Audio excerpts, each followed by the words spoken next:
अस्सलाम वालेकुम। आज हम अपना दूसरा लेक्चर स्टार्ट करेंगे। हमारा पहला लेक्चर जो था वो बैक्टीरिया से रिलेटेड था, तो दूसरा भी हमारा डेफिनेटली बैक्टीरिया से रिलेटेड ही होगा। जिसमें फर्स्ट लेक्चर में हमने ये देखा था कि हम बैक्टीरिया को दूसरे माइक्रोब्स के साथ कैसे कंपेयर कर सकते हैं, कौन कौन सी डोमेन्स होती हैं माइक्रोब्स की, और रीसेंट मेथड्स ऑफ क्लासिफिकेशंस क्या हैं। इसके अलावा इसेंशियल करेक्टर्स क्या हैं जिसकी बेस पे हम डिफरेंट माइक्रोब्स को एक दूसरे से डिफरेंशिएट करते हैं। बैक्टीरिया को वायरस से या वायरस को पैरासाइट से हम कैसे डिफरेंशिएट कर रहे होते हैं। तो ये हमारा फर्स्ट लेक्चर के बारे में था। आज हम अपना सेकेंड लेक्चर स्टार्ट करेंगे जो कि हमारा रिलेटेड है कि एक बैक्टीरिया सेल जो है उसका स्ट्रक्चर कैसा होता है। हम इसमें बहुत सारे टॉपिक्स को डिस्कस करेंगे जिसमें उसके बैक्टीरिया के आउटसाइड क्या क्या चीज़ें मौजूद होती हैं, इनसाइड क्या क्या चीज़ें मौजूद होती हैं, उनके क्या फंक्शंस होते हैं, उसके जितने भी फ्लैजिला वो मूवमेंट के लिए क्या यूज़ कर रहा होता है, वो एक दूसरे से कनेक्ट करने के लिए, एक बैक्टीरिया दूसरे बैक्टीरिया से कनेक्ट करने के लिए किन चीज़ों को इस्तेमाल कर रहा होता है अपने स्ट्रक्चर में से, हम उनको स्टडी करेंगे। तो हम वन बाय वन आते हैं। सबसे पहले हम उसके स्ट्रक्चर के ऊपर आते हैं। तो अगर हम बैक्टीरिया को देखें तो हम बैक्टीरिया को क्लासिफाई करते हैं ऑन द बेसिक क्लासिफिकेशन जो है वो उसकी on the basis of shape है एंड साइज है। शेप के लिहाज से जब हम कहते हैं तो हम उसको सेलुलर मॉर्फोलॉजी भी कह रहे होते हैं। और सेलुलर मॉर्फोलॉजी क्या होती है? When we can see an individual cell under bright field compound microscope, तो उसको उसके लिए हम जो टर्म यूज करते हैं वो हम सेलुलर मॉर्फोलॉजी हम यूज कर रहे होते हैं। तो बेसिकली ये एलिमेंटल स्ट्रक्चरल प्रॉपर्टीज होती हैं जो कि हम सेल मॉर्फोलॉजी के अंदर डिस्कस करते हैं। अगर हम इसके अंदर देखें उस लिहाज से, शेप के लिहाज से, सेल मॉर्फोलॉजी के लिहाज से, तो हम बैक्टीरिया को डिफरेंट तरीकों से डिफरेंट टाइप्स के अंदर हम उसको क्लासिफाई करते हैं। जैसा कि बेसिकली कोकाई हो सकते हैं। कोकाई राउंड इन शेप होंगे। बेसिलाई जो कि रॉड्स इन शेप होंगे। स्पायरोकीट या स्पाइरलम का वर्ड भी हम यूज कर रहे होते हैं जिसमें इस तरह से स्पाइरल शेप होंगे। प्लियोमॉर्फिक, प्लियो डिफरेंट होता है, दैट मीन्स कि वो वेरिएबल शेप्स के जो है वो इस तरह से हो सकते हैं बैक्टीरिया। तो इस लिहाज से हम बैक्टीरिया को अकॉर्डिंग टू द शेप जो है वो हम क्लासिफाई कर रहे होते हैं। जैसे कि आप देख रहे होंगे कि आपको diplococci, streptococci, staphylococci different terms use हो रही हैं। तो अगर कोकाई जो है वो इन पेयर्स में हो, मतलब गुच्छा सा बना हुआ हो, तो उस लिहाज से अगर हम कहें तो हम डिप्लो में दो का वर्ड, कि अगर दो का है एक पेयर है तो हम उसके लिए डिप्लोकोकाई हम यूज करते हैं। अगर दो से ज्यादा हैं और चेन्स की फॉर्म में जा रहे हैं तो हम स्ट्रेप का वर्ड यूज करते हैं। तो स्ट्रेप्ड दैट मीन्स इन चेन, और कोकाई बैक्टीरिया के अगर बैक्टीरिया राउंड है और चेन की फॉर्म में है तो वो स्ट्रेप्टोकोकाई है। स्टफ जो है वो ग्रेप लाइक क्लस्टर के तौर पर आता है। तो अगर स्टेफाइलोकोकाई हम किसको कहेंगे कि bacteria which are round in shape लेकिन but are present in the form of clusters, तो उसके लिए हम स्टेफाइलोकोकाई का वर्ड जो है वो हम यूज कर रहे होते हैं। इसी तरह बेसिलाई और स्पाइरोकीट्स के हैं। मैं आपको यहाँ पे एक डायग्राम के थ्रू भी हम इसको देखते हैं कि हम कैसे इसको डिफरेंट शेप्स के अंदर जो है वो हम बैक्टीरिया को देख रहे होते हैं अंडर द कंपाउंड माइक्रोस्कोप। तो जैसे आप लोग ये देखो कि यहाँ पे राउंड इन शेप है कोकाई है, बेसिलाई जिसको हमने रॉड शेप कहा, स्पाइरलम या स्पाइरोकीट जो कि स्पाइरल इन शेप के अंदर होते हैं, diplococci when the two micro when the bacteria are present in the form of pair, cocci round है लेकिन वो पेयर की फॉर्म में है। ये कॉफी बीन्स, ये नसीरिया एक स्पीशीज है जिसका हम एक एग्जांपल के तौर पर हम यहाँ पे कोट कर रहे होते हैं कि वो हमें इस तरह से नजर आते हैं under the compound microscope. Coccobacilli के these are round in shape लेकिन वो हमें रॉड लाइक स्ट्रक्चर के अंदर नजर आ रहे होते हैं। विब्रियो या कर्व्ड शेप्ड होते हैं, जैसे कि कॉलरा का बैक्टीरिया होता है जो हैजा कॉज करता है, उसकी शेप इस तरह से होती है। टेट्रा जो कि राउंड हैं लेकिन 4 हैं, 4 कोकाई इकट्ठे जुड़े हुए हैं, पैकेट के फॉर्म में है, तो टेट्राड है। सार्सिना जब वो 8, 16 या 32 सेल्स में इस तरह से बंच बना हुआ होगा राउंड का। माइकोबैक्टीरिया जो है इसकी शेप सबसे ही डिफरेंट होती है, खुद को सबसे वैसे ही अलग सा रखता है। इसके अंदर आपको इस तरह से शेप नजर आएगी। राइनी बैक्टीरियम जो होते हैं वो आपको इस तरह से नजर आएंगे, जो कि थोड़ा सा राउंड के अंदर भी हैं, बट लेकिन ये बेसिलाई शेप के अंदर भी आ जाते हैं। तो इस तरह से आपको डिफरेंट बैक्टीरिया जो है वो नजर आ रहे होते हैं अंडर द कंपाउंड माइक्रोस्कोप, जब हम उसकी सेल मॉर्फोलॉजी को स्टडी कर रहे होते हैं। इसी के अंदर हम देखेंगे तो आप देखेंगे स्ट्रेप्टोकोकाई जिसकी अभी हम बात कर रहे थे, चेन्स की फॉर्म में है। अगर कोकाई है, राउंड है और इस तरह से चेन्स में है, तो हम इसके लिए स्ट्रेप्टोकोकाई का वर्ड यूज करते हैं। माइक्रोकोकाई एंड स्टेफाइलोकोकाई जो कि लार्ज कोकाई हैं लेकिन इरेगुलर क्लस्टर्स के अंदर ये मौजूद होंगे, तो इसके लिए हम जो वर्ड है वो हम स्टेफाइलोकोकाई का वर्ड जो है हम यूज कर रहे होते हैं। इसके साथ ही हम देखते हैं कि these were the according to the cellular morphology, कि हम बैक्टीरिया को कैसे क्लासिफाई कर रहे होते हैं। इसी तरह हम देखते हैं कि अरेंजमेंट जो होती है किसी भी बैक्टीरिया की, कि वो स्ट्रेप है, स्टेफ है, किस तरह क्लस्टर्स में है, चेन्स में है, रॉड्स में है, हम उसको कैसे कर रहे होते हैं, हम अरेंजमेंट को डिटरमिन करते हैं कि एक बैक्टीरिया ने अपने आप को कैसे अरेंज किया हुआ है। इधर हम उसको देखेंगे orientation of bacteria at the time of cell division, कि सेल डिवीजन के टाइम पे हमें वो कैसा नजर आ रहा है, and the arrangement of bacteria at the time of cell division. अब इसमें दो चीजें आ गई हैं कि उसकी ओरिएंटेशन क्या है और इसकी अरेंजमेंट क्या है, लेकिन दोनों किस टाइम पे हम देखेंगे, जब बैक्टीरिया डिवाइड हो रहा होगा। तो जब वो डिवाइड हो रहा होगा तब हम सबसे अच्छी मॉर्फोलॉजी जो है बैक्टीरिया की वो हम देख सकते हैं, उसका सेल शेप जो है हम उसको स्टडी कर सकते हैं। अगर हम बैक्टीरिया को देखें तो पॉइंट साइज के लिहाज से अकॉर्डिंग टू द बैक्टीरिया जो है साइज में, तो 0.2 से लेके 5 माइक्रोमीटर तक इसका साइज जो है बैक्टीरिया का वो हो सकता है। 0.2 से 0.5 माइक्रोन भी हो सकता है इसका। तो इसमें अगर हम देखें तो स्मॉलेस्ट बैक्टीरिया जो हमारे पास है वो है माइकोप्लाज्मा, जो कि एक लार्जेस्ट वायरस जो कि पॉक्स वायरस है उसके बराबर होता है, और ये 200 नैनोमीटर डायामीटर होता है इनका और 300 नैनोमीटर इन लेंथ होते हैं, बहुत ही स्मॉल है ये। लार्जेस्ट हम देखें तो ज्यादातर हमें रॉड्स की फॉर्म में मिलता है, और as a size of yeast या एक ह्यूमन जो आरबीसी होता है, एक रेड ब्लड सेल होता है which is 7 micrometre in diameter, तो उसके बराबर का हमें मिल सकता है। तो डिफरेंट है कि हमें स्मॉलेस्ट और लार्जेस्ट जो है हम किस तरह से उसको देख सकते हैं, या हमारे पास स्मॉलेस्ट कौन सा है और लार्जेस्ट बैक्टीरिया जो है वो कौन सा मौजूद होता है।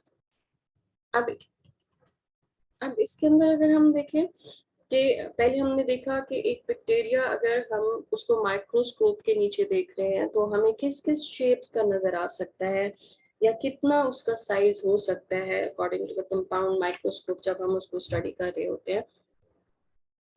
तो इस यहाँ तक देखने के बाद हम देखते हैं कि एक बैक्टीरिया जो है उसको हम साइज के लिहाज से, शेप के लिहाज से तो क्लासिफाई कर रहे हैं, लेकिन हम आगे भी देखेंगे कि हम बैक्टीरिया को अकॉर्डिंग टू द कलर जो है वो भी थोड़ा सा डिफ्रेंशिएट करते हैं, और वो डिफ्रेंशिएशन उसका आता है सेल वॉल की बेस के ऊपर, क्योंकि cell wall is a structure that provides integrity to the cell, एक बैक्टीरिया की शेप को मेंटेन करने में हेल्प कर रहा होता है। तो हम सेल वॉल को बेसिकली यहाँ पे देख रहे होते हैं, and cell wall protects the cell from internal turgor pressure, जो कि बहुत सारी हायर कंसंट्रेशन ऑफ प्रोटीन्स की वजह से हो सकता है या उसके एक्सटर्नल इन्वायरमेंट के इफेक्ट की वजह से हो सकता है। तो कहीं बैक्टीरिया की शेप डिस्टर्ब ना हो, इस वजह से वो अपने ऊपर एक हार्ड सी कवरिंग रखता है जिसको हम सेल वॉल कहते हैं। जैसा कि आप सब जानते होंगे कि हमारे पास बैक्टीरिया बेसिकली दो तरह से आता है, ग्राम पॉजिटिव होते हैं या ग्राम नेगेटिव होते हैं। जब हम उसकी ग्राम स्टेनिंग कर रहे होते हैं और वो सेल वॉल की बेस पे ही हम कर रहे होते हैं। तो अगर हम इसके अंदर देखते हैं कि बेसिक डिफरेंसेस क्या हैं सेल वॉल के लिहाज से पॉजिटिव बैक्टीरिया और ग्राम नेगेटिव बैक्टीरिया के अंदर, तो सबसे पहले हम देखते हैं ग्राम पॉजिटिव बैक्टीरिया। तो ग्राम पॉजिटिव बैक्टीरिया, इसमें फर्स्ट पॉइंट हम देखते हैं पेप्टाइडोग्लाइकेन के लिहाज से। पेप्टाइडोग्लाइकेन क्या चीज होती है? Peptidoglycan is a combination of two words and that is responsible for rigidity of bacterial cell and for determination of cell shape। कि ये सबसे इम्पोर्टेंट कंपोनेंट होता है इसका, बैक्टीरियल सेल का पेप्टाइडोग्लाइकेन, जो कि पॉजिटिव और नेगेटिव को डिफरेंशिएट भी कर रहा होता है। तो इसमें अगर हम देखें gram positive bacteria, they have thick layer of peptidoglycan, 20 to 80 nanometre हो सकता है। दैट मीन्स के ग्राम पॉजिटिव बैक्टीरिया के अंदर हम देखें तो 20 to 80% जो बैक्टीरिया का ड्राई वेट है वो इस पेप्टाइडोग्लाइकेन की वजह से होता है। वाइल ग्राम नेगेटिव में अगर हम देखें बहुत थिन लेयर होती है पेप्टाइडोग्लाइकेन की, और समटाइम्स सिंगल लेयर होती है, 2 to 7 नैनोमीटर होता है इसका ओवरऑल डायमीटर। दैट मीन्स कि जैसे पॉजिटिव बैक्टीरिया का ड्राई वेट पेप्टाइडोग्लाइकेन के लिहाज से 20 to 80% या समटाइम्स 50% होता है, इसी तरह ग्राम नेगेटिव में ड्राई वेट पेप्टाइडोग्लाइकेन का ओनली 5 to 15% हम उसको कंसीडर कर रहे होते हैं। तो ये एक बेसिक चीज है। और क्योंकि थिक लेयर है, मल्टीपल लेयर्स होती हैं इसकी, 40 to 80 लेयर्स हो सकती हैं ग्राम पॉजिटिव बैक्टीरिया के ऊपर पेप्टाइडोग्लाइकेन की। तो ये इम्पॉर्टेंट एक फैक्टर है दैट होल्ड्स द डाई, और जो कि ग्राम स्टेनिंग में हम यूज कर रहे होते हैं। इस वजह से ये हमें पर्पल या ब्लू कलर जो है वो शो कर रहा होता है। लेकिन जो ग्राम नेगेटिव हैं ऑन द ग्राम स्टेनिंग, ये हमें पिंक रेड कलर के हमें नजर आते हैं। इसके अलावा अगर हम ग्राम पॉजिटिव की सेल वॉल को देखें तो जैसे हमने कहा कि इसमें 25 to 30 माइक्रोमीटर जो है वो थिक होती है cell wall, just structure of cell wall की अगर हम देखें। लेकिन ग्राम नेगेटिव की जो सेल वॉल होती है वो थिन है, 10 to 15 माइक्रोमीटर ओनली होती है, 10 to 15 माइक्रोमीटर ग्राम नेगेटिव, और 25 to 30 माइक्रोमीटर ग्राम पॉजिटिव की सेल वॉल है।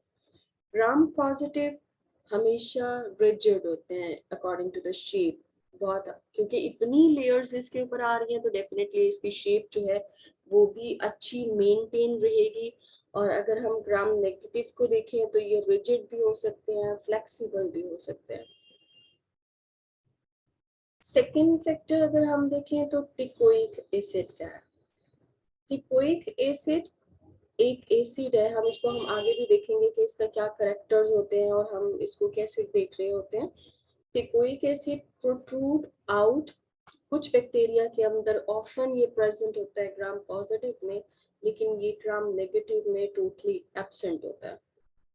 इसके अलावा लाइपोपॉलीसेकेराइड्स हैं, लाइपोप्रोटीन्स हैं, फॉस्फोलिपिड्स हैं, these are absent in the gram positive while these are present in the gram negative bacteria। कि कुछ कोई चीज है जो ग्राम नेगेटिव के अंदर भी थोड़ा सा ज्यादा है, that is lipopolysaccharides, lipoproteins and phospholipids, जो कि उसको as a complex outer layer जो है वो प्रोवाइड करते हैं, और ये एंटीजन का काम कर रही होती हैं lipopolysaccharides, lipoproteins, phospholipids in gram negative bacteria. That means कि ये बेसिक चीजें हैं जो कि ग्राम नेगेटिव बैक्टीरिया एक डिजीज कॉज करने के लिए या ह्यूमन सिस्टम को अफेक्ट करने के लिए यूज करता है, इसलिए हम इसको एंटीजन का यहाँ पे नाम दे रहे हैं। ओवरऑल अगर हम लिपिड्स की बात करें तो ग्राम पॉजिटिव में जस्ट 1 to 4% लिपिड्स जो हैं वो हम कंसीडर करते हैं। सिर्फ इतने थोड़े से कम लिपिड्स होते हैं, लेकिन जो ग्राम नेगेटिव है उसमें 11 to 12% लिपिड्स जो हैं वो हो सकते हैं। पेरीप्लाज्मिक स्पेस, अब peri means surrounding, that means कि आउटर लेयर के सराउंडिंग में जो मेम्ब्रेन होती है, between outer membrane and cytoplasmic membrane के दरमियान जो स्पेस होती है उसको हम कहते हैं periplasmic space. Peri means surrounding, कि साइटोप्लाज्म की सराउंडिंग में जो मेम्ब्रेन है। तो इसमें अगर हम देखें periplasmic space that is absent in the gram positive, while that space is present in the gram negative bacteria। और ये बहुत इंपॉर्टेंट रोल भी प्ले कर रही होती है। दैट इज द साइट जिसके अंदर कुछ एंजाइम्स जो हैं वो प्रोड्यूस होते हैं, जिसको हम कहते हैं बीटा लैक्टोमेजेस। और ये वो खास एंजाइम्स होते हैं जो ग्राम नेगेटिव बैक्टीरिया हमारी एंटीबायोटिक्स को तोड़ने के लिए इस्तेमाल कर रहे होते हैं, जैसे कि पेनिसिलिन है या ऐसी तमाम ड्रग्स जिनके अंदर बीटा लैक्टम रिंग होता है, हम उसको बीटा लैक्टम ड्रग्स भी कहते हैं, या एंटीबायोटिक के तौर पर हम यूज करते हैं कि ग्राम नेगेटिव बैक्टीरिया उन हमारे एंटीबायोटिक के असर को फौरन खत्म कर सकते हैं, इजीली खत्म कर सकते हैं, क्योंकि इसके अंदर वो स्पेस है जहाँ पे इसने अपने इन एंजाइम्स का खजाना जो है वो छुपाया हुआ है, और जब भी कोई हम ड्रग देते हैं तो वो उसके असर को खत्म कर देती है। उसके बाद हम आ जाते हैं प्रोडक्शन ऑफ टॉक्सिन्स के ऊपर। तो जो ग्राम पॉजिटिव बैक्टीरिया होते हैं ये एक्सोटॉक्सिन्स प्रोड्यूस करते हैं, इनके अंदर एंडोटॉक्सिन्स नहीं होते। They do not produce endotoxins, while जो ग्राम नेगेटिव बैक्टीरिया हैं ये एंडोटॉक्सिन्स प्रोड्यूस करते हैं, जो कि मोस्टली लाइपोपॉलीसैकेराइड्स इन नेचर होते हैं। Gram positive exotoxins and gram negative endotoxins, और इनके इनके अंदर बेसिक डिफरेंस क्या होता है वो वन बाय वन हम आगे देखेंगे, अभी सिर्फ आप टर्म्स याद कर लें। उसके बाद हम देखते हैं पोरिन प्रोटीन्स। पोरिन जो कि नाम से जाहिर हो रहा है कि ये होल होल से रिलेटेड है, कि एक छोटा सा सुराख सा होता है, पोरिन प्रोटीन्स जिसको हम कह रहे होते हैं, for entry of hydrophilic molecules, कि कोई भी चीज बैक्टीरिया के अंदर जानी है तो वो इन होल्स के थ्रू जो है वो अंदर जाती है। और अगर हम इसके अंदर देख ग्राम नेगेटिव बैक्टीरिया के अंदर देखें, आउटर मेम्ब्रेन में ये पोरिन प्रोटीन्स मौजूद होती हैं जो कि sugar, amino acids, vitamins, drugs, इसकी एंट्री के लिए हम यूज कर रहे होते हैं। अगर हम ओवरऑल एक एंटी बैक्टीरियल एक्टिविटी अगर हम देखें तो हम एंटी बैक्टीरियल के अंदर डिफरेंट एजेंट्स यूज कर रहे होते हैं, जैसे कि कुछ ऑक्सीडाइजिंग एजेंट्स होते हैं जैसे स्ट्रेप्टोमाइसिन है, बेसिक डाइज होती हैं, फिनोल है, पेनिसिलिन है। तो इसमें अगर हम देखें तो जो हमारे ग्राम पॉजिटिव बैक्टीरिया हैं these are resistant to the oxidizing agents but are more susceptible to the dyes, phenol and penicillin। जबकि ग्राम नेगेटिव बैक्टीरिया इसके अपोजिट है, कि gram negative are more susceptible to oxidizing agents but are resistant to basic dyes, phenol and penicillin। जो gram positive है वो अगर हम spore formation के लिहाज से देखें तो present in some cases, while जो ग्राम नेगेटिव हैं अगर हम इसके अंदर देखें तो रेयर चांसेस हमारे पास आते हैं, लेकिन कभी भी हम ये नहीं कह सकते कि ऐसा पॉसिबल नहीं है, दोनों में चेंज हो सकता है। मैकेनिकल स्टेबिलिटी, क्योंकि इसमें पेप्टाइडोग्लाइकेन लेयर ज़्यादा है इसलिए मैकेनिकल स्टेबिलिटी ग्राम पॉजिटिव की हायर है as compared to the gram negative one जो कि लोअर होती है। अब इन डिफरेंसेस के बाद हम एक लास्ट में हम एक डिफरेंस देखते हैं कि एक बैक्टीरिया की न्यूट्रिशनल रिक्वायरमेंट के लिहाज से हमारे पास पॉजिटिव किस तरह के न्यूट्रिशन यूज करते हैं और नेगेटिव। ग्राम positive bacteria complex nutrition requirement होती है इसको, इन ग्राम नेगेटिव बैक्टीरिया बहुत सिंपल से भी आप उसको न्यूट्रिशन देंगे तो वो इजीली ग्रो करना शुरू हो जाएंगे, इसीलिए ये इजीली डिजीज कॉजिंग भी हो सकते हैं क्योंकि इनको कोई खास न्यूट्रिशन की जरूरत नहीं पड़ रही, ये कभी भी कैसे भी ग्रो कर सकते हैं। तो these were the basic differences कि एक बैक्टीरिया जो है वो पॉजिटिव या नेगेटिव है on the basis of cell wall, तो उसके सेल वॉल के अंदर हम क्या क्या चीजें जो है वो हम डिफरेंशियल करेक्टर्स क्या होते हैं ग्राम पॉजिटिव और नेगेटिव के, हमने उसको देखा। तो इंशाल्लाह हम नेक्स्ट लेक्चर में मिलते हैं कि वन बाय वन हम इन सारे पॉइंट्स को स्टडी करेंगे कि एक बैक्टीरिया के अंदर which are the structures external to the cell wall and which are the structures internal to the cell wall of bacteria।